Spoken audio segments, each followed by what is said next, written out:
Halo sahabat suara, saya Suwarjono. Saat ini kita hadir di acara Burjo, bincang urusan Jogja. Dan kali ini kita kehadiran tamu Bapak Insinyur Atmaji, Wakil Ketua DPRD Yogyakarta. Terima kasih Pak Atmaji, saya manggilnya Pak Insinyur Atmaji, ya, kira-kira itu. Ini kami ingin tahu lebih banyak nih. Pertama terkait dengan aktivitas Pak Atmaji sehari-hari sekarang ini di DPRD Provinsi DIY ya. Terima kasih Mas Jono, selamat bertemu kembali. Sudah lama nggak ketemu ya? Betul Pak Atmaji, kita sudah lama. Jadi, baik, saya memang saat ini masih sebagai wakil daripada rakyat kami yang ada di DIY.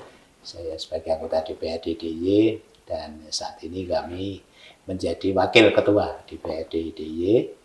Dan aktivitas kami ya mengikuti kegiatan DPRD DIY itu sendiri. Ya, kegiatan perkediwanan itu ya rapat-rapat, rapor, kemudian menerima aspirasi dari warga dalam rangka mengakses program yang ada. Sampai dari awal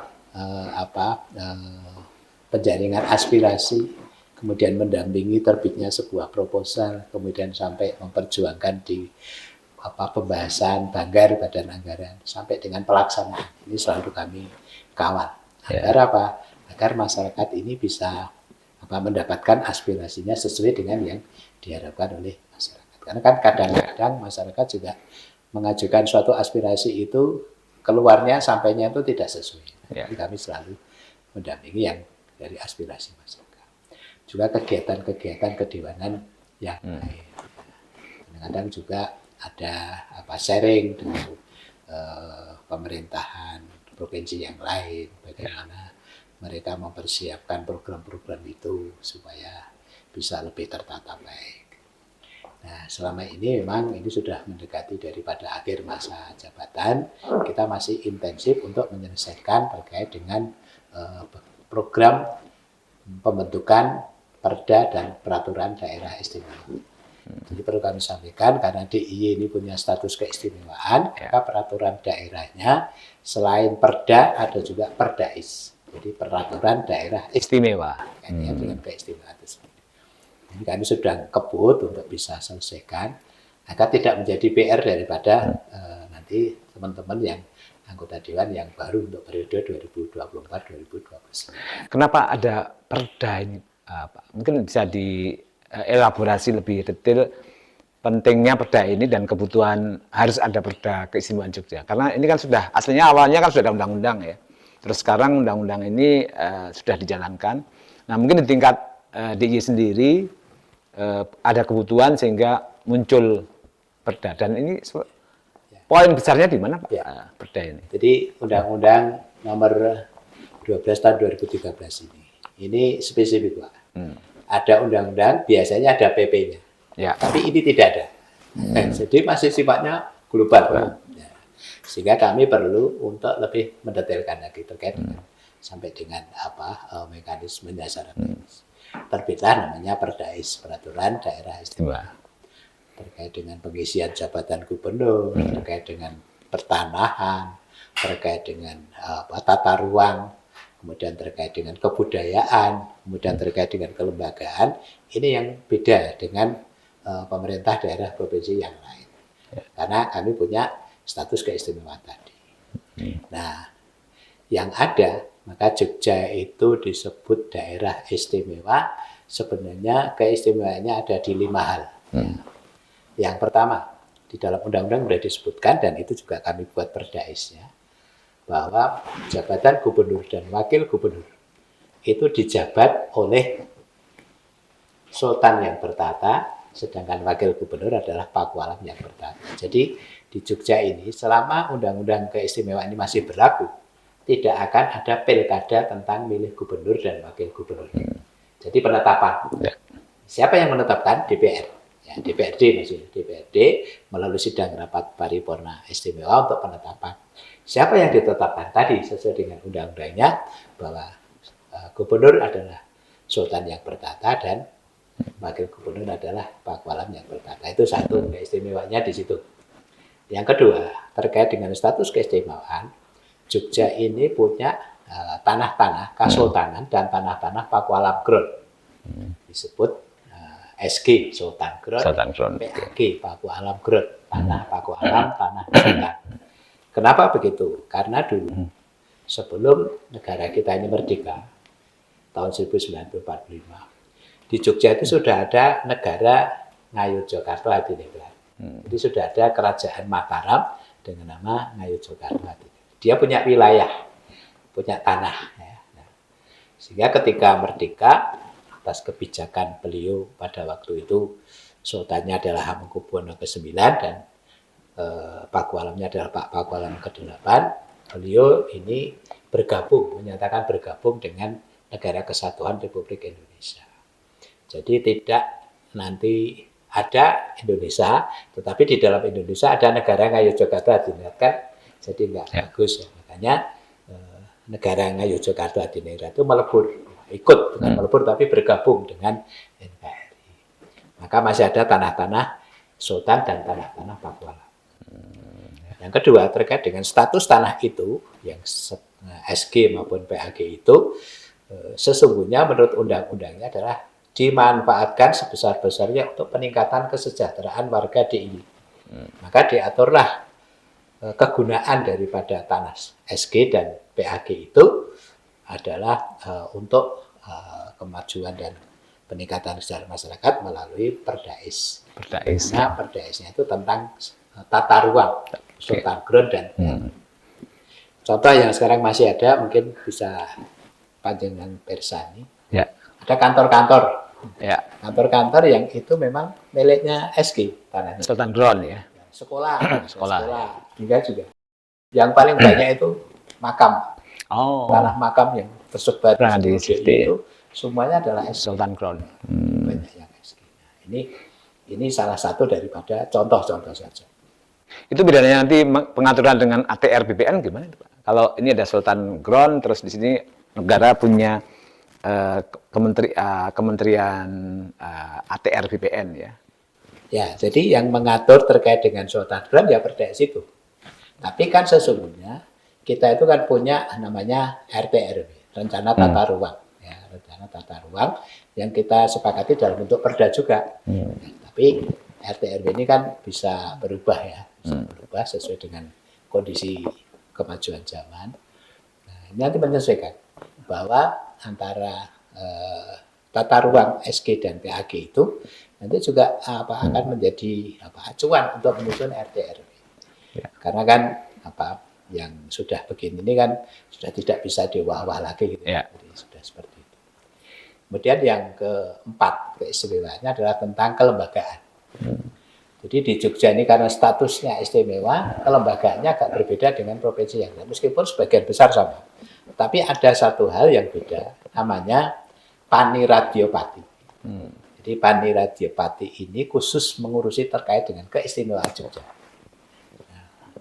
Nah, di provinsi lain nggak ada. Ya.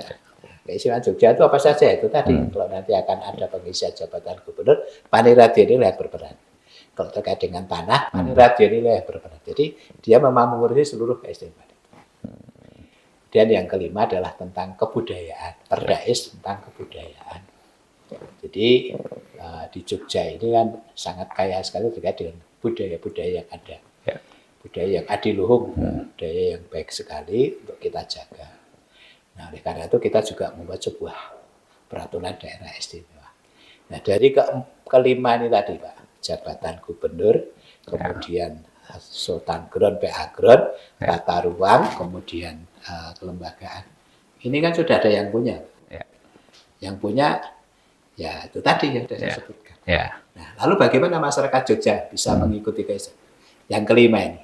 Lewat budaya inilah pintu masuk masyarakat Jogja ini bisa ikut terlibat ya, daripada dana keistimewaan. Karena konsekuensi dari status keistimewaan ini, pemerintah pusat memberikan dana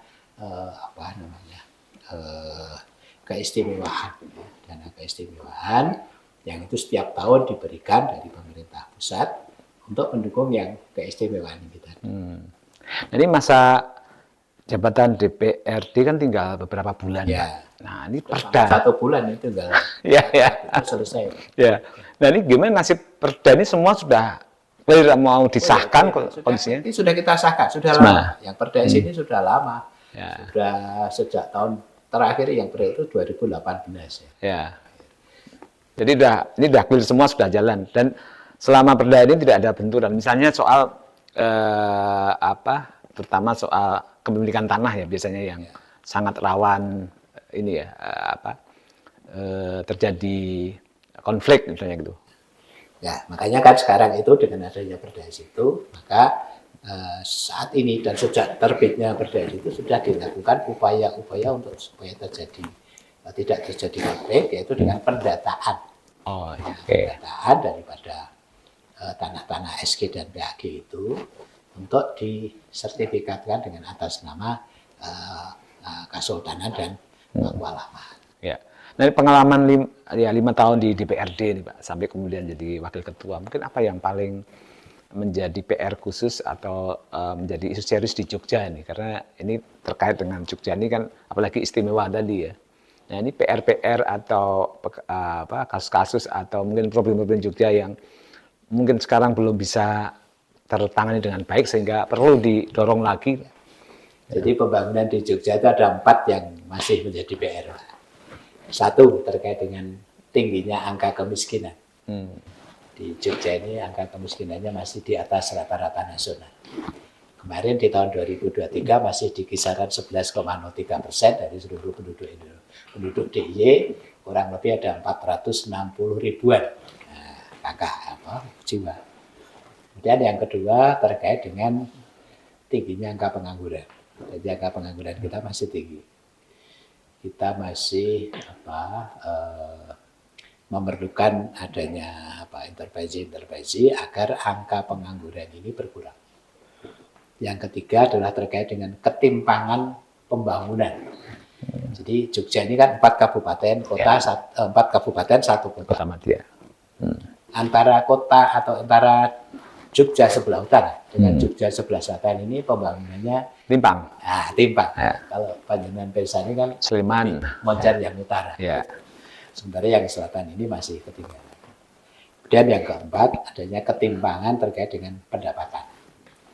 Ya, salah satu cirinya saja bagaimana UMR di Sleman dengan UMR di Banten jauh. Nah, ini kan ketimpangan. Nah, ini yang harus kita selesaikan. Meskipun kalau diurai nanti itu dalam sekali itu ya. Terkait dengan kemiskinan itu kalau diurai nanti dalam sekali. Nah, ini yang belum kita selesaikan. Jadi masih harus dengan kerja keras gitu ya. Karena ya mohon maaf, kabarnya itu kan selalu Jogja, DIY ini kan berada di Pulau Jawa. Nah, dari provinsi yang ada di Pulau Jawa ini, kemiskinan DIY itu terlalu tinggi, paling tinggi. Jadi kita kalah dengan Jawa Tengah, Jawa Timur, Jawa Barat, Banten, dan DKI. Nah, ini tentu butuh kerja keras kita bersama. Ya, tapi ini ada istilah yang menarik Pak, di Jogja itu tingkat kemiskinan mungkin paling tinggi. Tapi tingkat indeks kebahagiaan itu juga orang paling tinggi, paling puas lah dengan tinggal. Itu gimana bisa orang miskin lebih bahagia itu? Itulah yang kita dapatkan sekarang. Makanya gini, ada istilah miskin dalam kebahagiaan atau bahagia. Miskin tapi bahagia. Karena apa? Cirinya kan bahwa usia harapan hidup di ini kan tertinggi secara nasional. Jadi 75,6 tahun untuk perempuan, 74,8 tahun untuk laki-laki. Artinya masih ada selisih. Nah, saya juga masih mencari-cari, Pak. Jadi kenapa Jogja ini miskinnya tinggi, tapi kok angka kebahagiaannya juga tinggi? Kan aneh. Biasanya kan orang miskin itu susah. Kemudian dia punya sakit kan tidak seperti itu. Nah, ini juga apakah ada terjadi kesalahan terkait dengan penilaian miskin itu sendiri? Karena di Jogja itu kan seperti Panjenengan tahu kan banyak orang-orang yang masih prihatin, suka prihatin itu. Misalnya dia punya ternak ternak itu banyak, tidak hanya 1 sampai 5 atau 6. Dia kalau ditanya, Pak, ini kok sapinya gemuk-gemuk kok Panjenengan kurus. Saya itu nggak makan nggak apa-apa Pak, yang penting sapi sapinya saya makan. kenyang. Artinya kan kalau itu dinilai dari sisi, karena kan sampai saat ini tolak ukur mengukur miskin dan tidak itu kan pengeluaran. Yang diukur itu pengeluaran yang dinilai dengan kalori. Nah, kalau kita di kampung, di desa, dengan suasana yang masih kayak gitu, kita mau nyayur, gitu, bikin sayur. Daripada beli kan masih, wah di kebun ada lombok, di kebun ada ini kan, artinya tidak mengeluarkan. Beda kalau di kota. Kalau di kota itu pasti semua beli. Sehingga pengeluaran kalau diukur dengan itu menjadi tinggi. Nah, bagaimana dengan di kampung? Masih seperti itu. Kadang-kadang tetangga pun mau nyayur apa, Bu? Itu di tempat saya ada kates, silakan. Nah, kan itu. Jadi masih nilai-nilai kesetiakawanan kerjasama itu juga masih sangat kuat, masih tinggi. Sangat tinggi. Karena di kampung itu daripada tidak terpakai, silahkan dipakai mau berapa. Nah, ini juga, apakah ini juga seperti itu perlu dievaluasi ya. Karena saya melihat itu gimana ya melihat? Kalau dari sisi kemakmuran, jalan itu sekarang macet Pak Jogja. Artinya apa, kendaraan sudah banyak. Sekarang mencari sepeda itu ada tapi hanya di hari-hari libur. Ketika ada event goes, apa itu baru ada sepeda. Sepedanya baru keluar ya Pak? Iya. Sekarang kan sudah ada naik mobil, naik motor dan sebagainya. Nah ini fenomena memang yang harus dicermati, dievaluasi bersama. Ya, ini menarik Pak Atmaji, karena tadi disebutkan salah satunya adalah ada kesenjangan nih, yang jadi PR ke depan, kesenjangan antara misalnya pembangunan di utara dan selatan, yang gap-nya mungkin lumayan besar. Ya. Ini juga mungkin menarik terkait nanti dengan pembangunan, gimana ide-ide, gagasan, usulan Pak Atmaji untuk wilayah selatan, khususnya Bantul misalnya gitu ya. Apalagi terkait dengan rencana nanti ada pilkada misalnya ya, dan Pak Atmaji salah satu, nah ini kita sudah mendengar kandidat salah satu yang termasuk diusung dan cukup kuat Pak Atmaji. Tapi dijawab setelah ini dulu.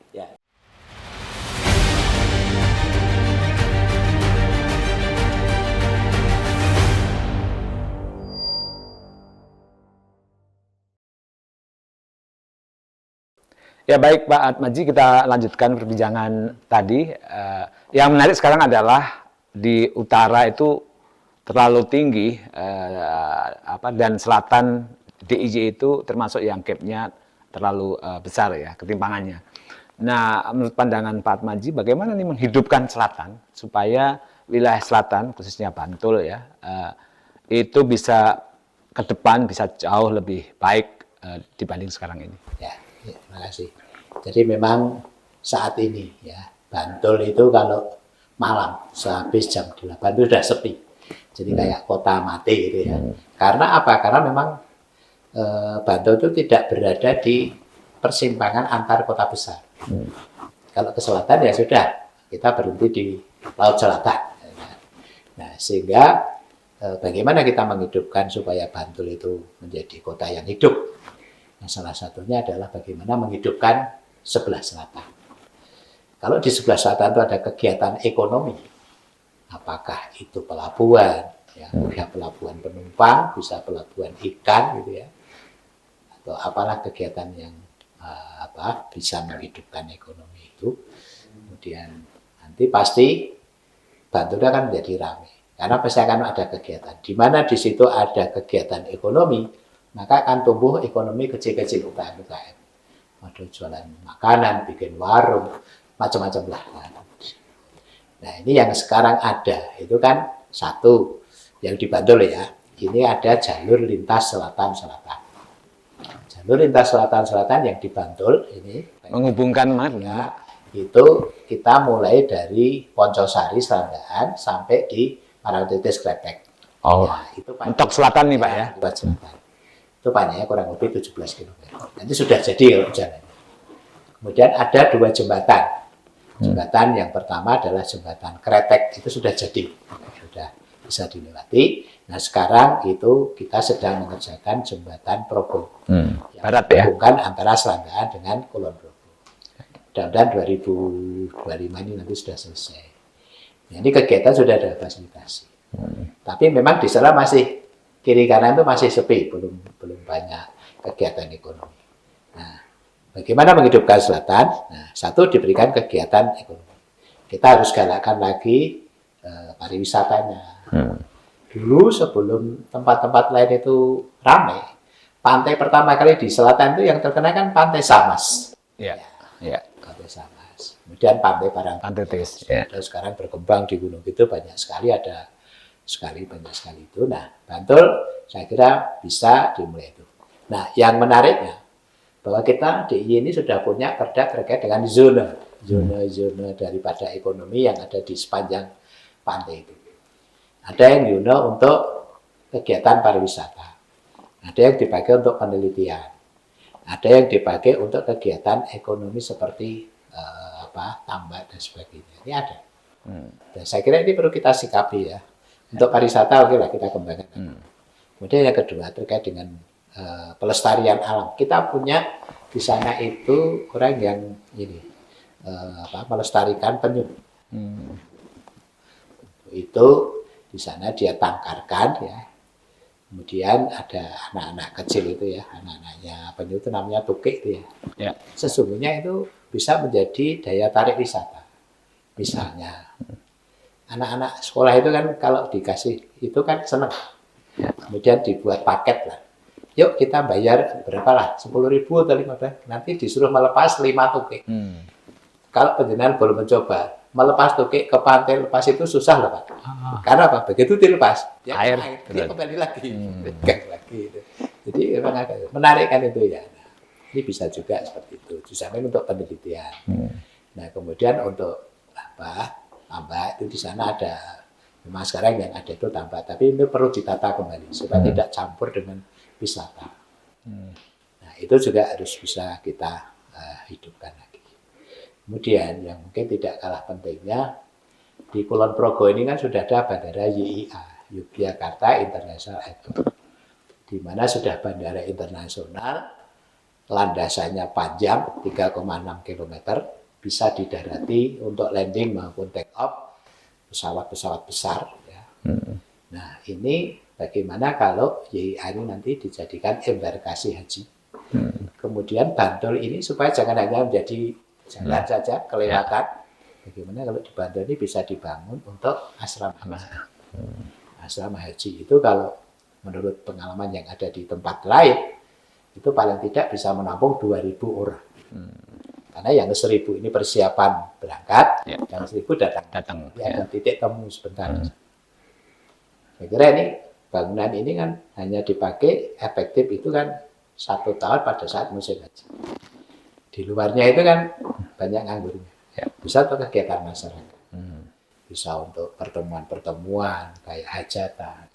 Bisa untuk kegiatan olahraga, bisa untuk kegiatan macam-macam. Sehingga akan hidup di sini. Nah, ini tentu perlu kita upayakan bersama. Nah, kemudian di sisi lain ini juga ada kampus yang akan membangun di Bantul. Karena kalau ke utara ini sudah sampai di Bantul sana sudah ada kampus yang memang itu menjadi magnet daripada ekonomi di sini. Nah, Bantul juga akan seperti itu. Mudah-mudahan nanti segera dibangun sehingga kalau di situ itu ada kampus itu akan tumbuh berbagai ekonomi ya. Ada fotokopi, ada laundry, ada warung makan, kos-kosan. Pokoknya semuanya akan hidup di sini. Nah ini tentu upaya-upaya yang harus kita perhatikan di mana semua kegiatan ini dalam rangka untuk lebih mengimbangi daripada pertumbuhan ekonomi di kabupaten yang tentu kita pertimbangkan terkait dengan analisa mengenai dampak lingkungan. Jadi biasanya juga ada keramaian, tapi dampak lingkungannya juga harus diperhatikan tentang keamanan. Nah itu sebenarnya kan bisa dilakukan dari sekarang atau periode lalu, tapi tampaknya kenapa tidak segera dieksekusi ya, sehingga selatan ini kelamaan untuk tumbuh dan berkembang kira-kira gitu. Itu penyebabnya apa ya? Jadi memang sesungguhnya dulu gubernur itu sudah mencanangkan halaman depan DIY itu adalah selatan. Kalau halaman depan itu dibandingkan dengan halaman belakang kan ini bagusan halaman depan. Tapi memang untuk menuju ke sana itu butuh waktu, butuh proses. Misalnya menjadi among tani dagang layar. Ini kan maknanya yang dulu dia petani. ini akan bisa menjadi seorang nelayan. Ya. Ini kan butuh waktu. Ya. Contoh misalnya terkait dengan dari petani bergeser menjadi nelayan. Ya. Kalau petani itu kan hanya di sawah, Ya. artinya dari sisi risiko kecil. Ya. Tapi kalau jadi nelayan, dia harus berlayar di laut lepas dan sebagainya, risikonya lebih besar. Harus dirubah mindsetnya mereka itu. Ya. Wah, saya kalau jadi nelayan nggak berani, takut kan. Nah, Ya. kan harus dipersiapkan, butuh waktu. Ya. Nah, kemudian yang kedua, SDM-nya. Ya. SDM-nya juga harus kita siapkan. Karena selama ini dia hanya bertani, ya harus dia mampu mengoperasionalkan mesin kapal dan sebagainya. Kan butuh. Makanya sekarang sudah ada sekolah-sekolah yang mengarah ke maritim. Ya. Di Sanden itu ada sekolah menengah kejuruan, misalnya tentang berkaitan dengan kelautan. Kelautan. Di Gunung Kidul ada juga SMK kelautan. Di Temot, Kulon Progo juga ada SMK kelautan. Ini dalam rangka mempersiapkan SDM. Nah, tentu SDM ada, tapi harus dilengkapi dengan sarana prasarana. Nah, ini yang butuh lama, Pak. Karena sarana prasarana ini besar ini biayanya. Sarana prasarana ini besar, di samping harga misalnya kapal dan peralatannya ini kan juga lama. Kemudian kita membangun pelabuhannya. Harus diingat bahwa Samudra Hindia ini termasuk yang besar. Ombak ya. Kita sudah mencoba membangun di Kulon Progo, di Tanjung Adikarto itu sudah berapa tahun itu sampai sekarang belum bisa dimanfaatkan karena selalu terkena ombak yang besar. Jadi kalau bangunannya sih nggak ambruk, Pak. Cuman ketika ada ombak itu ternyata membawa pasir, membawa lumpur. Ya. Nah, ketika membawa lumpur ke tepi, maka pelabuhan itu menjadi dangkal. Maka harus dikeruk. Nah, dikeruk, kena ombak lagi. Nah, ini tentu butuh teknologi yang lebih memadai agar supaya pelabuhan Tanjung Adikarto ini bisa dimanfaatkan. Tempatkan sandar ya. Belum bisa dimanfaatkan sampai sekarang ini. Belum lagi kalau ombak terlalu besar, dia juga kapal nggak berani merapat ya. Makanya itu butuh namanya penghancur gelombang ya. Ya. Biasanya ada tanah yang menjorok pantai ke laut supaya ombak itu tidak sampai di tepi itu tidak besar. Ya. Ini tentu menjadi PR besar ya. Dalam rangka untuk mengejar ketertinggalan daripada utara agar Bantul ini bisa tumbuh. Ya. Ya, Pak Ahmadi, ini juga terkait dengan rencana pilkada di Bantul nih. Nah, sampai saat ini untuk menjadi salah satu kandidat nih, Pak Ahmadi sudah menghubungi atau sudah komunikasi politik dengan pihak siapa aja, Pak, untuk tren ke sana dan seperti apa sih roadmap, karena sudah semakin dekat nanti akhir Agustus ini juga sudah harus mengajukan nama pasangan, sudah jelas ya. Ya, jadi gini, memang menghadapi pilkada Bantul sampai dengan saat ini saya lihat masih cair sekali. Jadi antar partai-partai itu masih cair. Artinya nanti dia bergabung dengan siapa menggandeng siapa ini masih sangat cair. Sehingga kami harus intensif untuk selalu mengupdate informasi-informasi yang ada itu agar tidak ketinggalan. Kalau kita tidak update kan masih 2 hari yang lalu ternyata sekarang sudah politik itu jangankan kok 2 hari, mungkin dalam hitungan jam menit itu sudah bisa bergeser. Jadi tentu kita harus banyak melakukan komunikasi dengan teman-teman partai politik yang lain, bagaimana ke depan ini bisa kita bangun menjadi lebih baik lagi, kita persiapkan sehingga ya butuh komitmen bersama, antar partai-partai yang nanti mengusung depan mau seperti apa Pak, supaya bisa lebih baik lagi. Nah, kami sudah melakukan dengan beberapa partai politik untuk melakukan itu.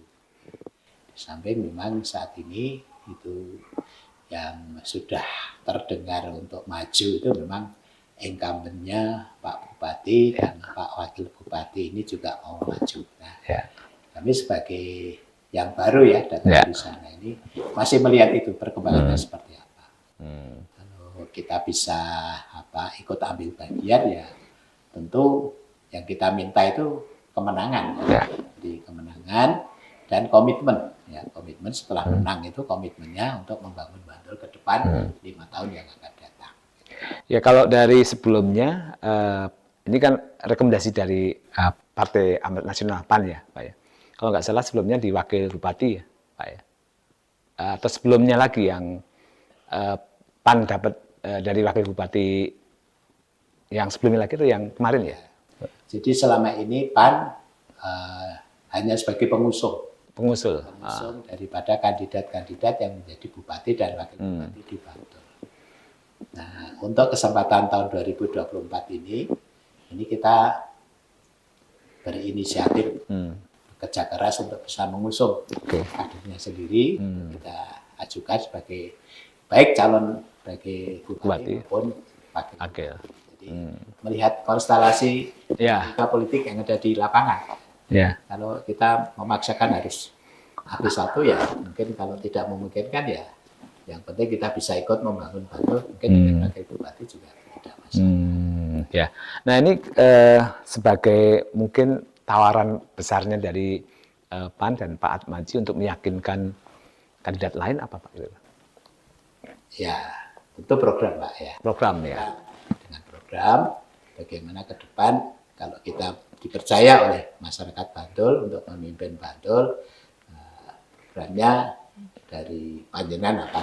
Nah, kita sampaikan. Kan tentu masing-masing partai itu punya visi misi. Punya visi misi untuk membuat Bantul lebih baik. Komitmen ya, komitmennya seperti apa kita tuangkan ya. Kalau bisa di depan, kalau saya ya depan biar jelas semuanya, arahnya itu biar jelas. Jadi jangan sampai nanti di perjalanan, di tengah perjalanan itu ada tikungan atau memgunting dalam lipatan, itu menjadi tidak enak semua. Jadi yang kita tawarkan program, mari kita bangun Bantul lebih baik dengan konsep seperti apa. Nah, ini saya kira akan lebih bijaksana. Ya, Pak, misalnya ini ada 3 program nih. Satu adalah bagaimana mengangkat kemiskinan, kedua soal ekonomi, dan yang ketiga pendidikan dan kesehatan. Kira-kira apa dari meramu ini supaya kelihatan, oh ini loh program saya cespleng gitu. Ya, kesehatan, pendidikan adalah kebutuhan dasar manusia. Tentu ini adalah menjadi prioritas ya. Kami masih melihat ada para pelaku di dalam dunia pendidikan ini masih ada yang terlewatkan. Misalnya masalah kesejahteraan. Kesejahteraan daripada guru atau tenaga pendidik dan kependidikan. Jadi kalau tenaga pendidik itu guru, kalau kependidikan yang membantu ada TU dan sebagainya. Ini masih perlu kita perhatikan karena masih ada yang menerima honor itu masih sangat jauh. Ini perlu kita sampaikan. Kemudian ini kita bicara pendidikan dulu. Kemudian dari sisi sarana prasarana daripada sekolah. Ada sekolah yang bagus, tapi ada sekolah yang mengkhawatirkan ya, membahayakan. Nah, perlu kita juga evaluasi. Tentu sesuai dengan kewenangan. Kalau kabupaten kota ini kan Dikdas. Jadi SMP, SD, TK, PAUD ya. Nah, ini harus kita perhatikan. Kemudian terkait juga dengan lingkungan ya, lingkungan. Harus kita pahami bahwa sekarang ini dunianya sudah dunia digital. Nah, dunia digital itu mengakibatkan menjadi anak itu mudah bergaul dengan siapa saja tanpa batas. Nah, ini perlu kita adakan sebuah mengantisipasi agar jangan sampai timbul bully, kemudian perundungan ya, bahasanya kan perundungan begitu. Sehingga anak itu menjadi tidak semangat untuk sekolah. Nah, ini tentu kita giatkan kurikulum daripada sekolah itu. Sekarang sudah ada kurikulum merdeka, saya kira itu bagus ya. Kurikulum merdeka itu sangat bagus karena memberikan keleluasaan pada anak untuk mengeksplor ya apa yang menjadi bakat dan cita-citanya anak-anak itu. Ini kalau yang terkait dengan pendidikan. Kemudian yang terkait dengan kesehatan. Sekarang ini banyak sekali penyakit macam-macam. Tapi juga sudah di-cover adanya BPJS. Tapi masih juga di lapangan itu kadang-kadang ada kendala. Orang yang sakit, dulu dia mampu, sehingga dia tidak punya BPJS. Tapi karena sakitnya menaun, udah tiba-tiba dia menjadi tidak mampu. Dia berobat, dia operam, biayanya banyak, tidak pakai BPJS. Nah, ini juga harus kita perhatikan. Supaya apa? Supaya mereka juga tercover daripada BPJS itu. Tentu ini butuhkan prosesnya. Prosesnya seperti apa nanti kita buatlah sebuah aturan, sebuah SOP supaya memang mereka juga bisa menikmati daripada jasa kesehatan. Kemudian yang selanjutnya terkait dengan fasilitas ya, fasilitas daripada kesehatan di Bantul ini sudah ada rumah sakit umum daerah Panengan Senopati yang besar, sudah ada seluruh kecamatan atau kapanewon di Bantul ini ada puskesmas. Nah kita tingkatkan layanan di puskesmas itu. Memang sudah setiap kapanewon ini sudah ada yang dulu puskesmas itu menjadi puskesmas melayani rawat inap. Jadi tidak harus ke rumah sakit daerah. Nah, untuk yang selanjutnya ini perlu kita tingkatkan sarana prasarana pelayanannya. Kadang-kadang di sana butuh namanya dokter spesialis. Nah, kita harus upayakan itu sebenarnya. Sekarang ini kan pendidikan kedokteran itu kedokteran sekali. Nah, apakah kita tidak memanfaatkan mereka yang sudah lulus spesialis itu? Nah ini untuk layanan kesehatan. Di samping juga sosialisasi terkait dengan hidup sehat, dengan memberdayakan masyarakat, posyandu melalui dasawisma dan sebagainya, karena memang menyongsong Indonesia Emas tahun 2045. Yang harus kita persiapkan adalah SDM. Nah, kalau kita kebanyakan atau bonus demografi, jumlah penduduknya tinggi tetapi tidak sehat, tidak qualified, saya kira kita justru akan menjadi masalah yang besar. Maka salah satunya harus kita siapkan sejak sekarang itu SDM yang berkualitas, SDM yang sehat, SDM yang punya karakter yang baik. Terakhir tadi yang terkait dengan pengentasan kemiskinan untuk Bantul, programnya apa?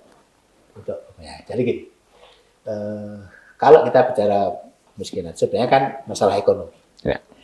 Di Bantul ini kan sesungguhnya potensi ekonominya sangat luar biasa. Maka sebenarnya sekarang pemerintah ini sedang menggarap bagaimana Kaluran itu menjadi pusat pertumbuhan ekonomi. Kelurahan ya. Pertumbuhan ekonomi itu berada di tingkat desa ya, kelurahan. Dengan mengoptimalkan potensi kaluran masing-masing. Jadi tidak dipaksa harus kamu dengan wisata. Kalau nggak punya destinasi wisata ya jangan. Potensi apa? Ada yang potensi dengan destinasi wisata, silahkan dengan destinasi wisata kembangkan. Ada yang punya potensi dengan kaya budayanya, silahkan dengan budayanya. Di situ ada kulinernya, silahkan dengan kuliner macam-macam. Jadi sesuai dengan potensi yang ada di kalurahan itu sendiri. Nah, ini tentu harus kita siapkan. Mungkin dari sisi SDM-nya kalurahan. Sekarang ini kan bantuan untuk kelurahan kan semakin bertambah. Tetapi harus diingat bahwa kemampuan daripada SDM kalurahan ini juga terbatas. Beda kalau yang di tingkat dinas itu punya kepala, punya sekretaris, punya kabak, punya kasubag, punya kasih. Kalau di kalurahan itu ya kasih, ya TU, ya KT. Jadi itu perlu kita perhatikan. Kemudian sistemnya sekarang kan masih banyak manual ya. Kita sudah pelajari bagaimana dengan sistem digitalisasi. Seperti itu. Jadi harus kita siapkan. Nah, sehingga ini perlu ada sosialisasi baik kepada para pamongnya, kepada masyarakatnya. Jadi akan kita dorong agar kaluran ini menjadi pusat-pusat pertumbuhan ekonomi. Nah, ini harapan kita para intelektual ya. Mungkin itu sarjana, mungkin S2, mungkin dokter. Nggak usah kalau lulus itu saya mau merantau ke kota besar sana, tapi bagaimana melihat desanya atau lingkungannya itu bisa kita kembangkan menjadi sumber ekonomi yang bisa tumbuh. Kan sekarang petani itu kan petani milenial. Kalau kita bicara petani dulu kan lumut, kotor, hasilnya sedikit enggak. Tapi sekarang petani milenial itu dengan teknologi sudah oke lah. Seperti itu. Nah, ini harapannya kita seperti itu. Jadi menjadikan kelurahan ini menjadi pusat pertumbuhan ekonomi sesuai dengan potensi yang dimiliki oleh kelurahan masing-masing. Ya. Oh, satu lagi Pak. Ini banyak pertanyaan ke saya. Mungkin perlu dijelaskan ini khusus untuk Jogja ya. Jadi teman-teman tanya, kenapa di Jogja nggak ada kecamatan? Adanya kapanewon. Pergantian, meskipun mungkin kalau di orang Jogja sendiri sudah tahu nih, kecamatan memang ganti menjadi sebutannya Kapanewon, tapi orang luar banyak yang nggak tahu. Bisa menjelaskan di balik pergantian nih, apa? Itulah ya saya katakan tadi di Perda kelembagaan. Jadi kelembagaan itu kan karena Jogja itu punya keistimewaan, punya kewenangan untuk mengatur tentang lembaga itu sendiri. Jadi nama-nama seperti kecamatan menjadi Kapanewon, kemudian desa menjadi kalurahan dan kelurahan. Beda ya, kalau kelurahan itu di tingkat desa, kalau kelurahan di tingkat kota. Kemudian nama-nama jabatan berganti nama. Yang dulu Pak Camat menjadi Pak Penewo, Sekcam menjadi Penewo Anom. Kemudian di tingkat kelurahan itu ada Jogoboyo, ada Uru-Uru. Ini sesungguhnya kan pengaturannya di kelembagaan itu. Jadi makanya itu dipayungi dengan Perda kelembagaan itu sendiri. Nah kalau latar belakangnya ya memang ingin mengembalikan bahwa Jogja itu memang punya kultur seperti itu, dulu itu seperti itu.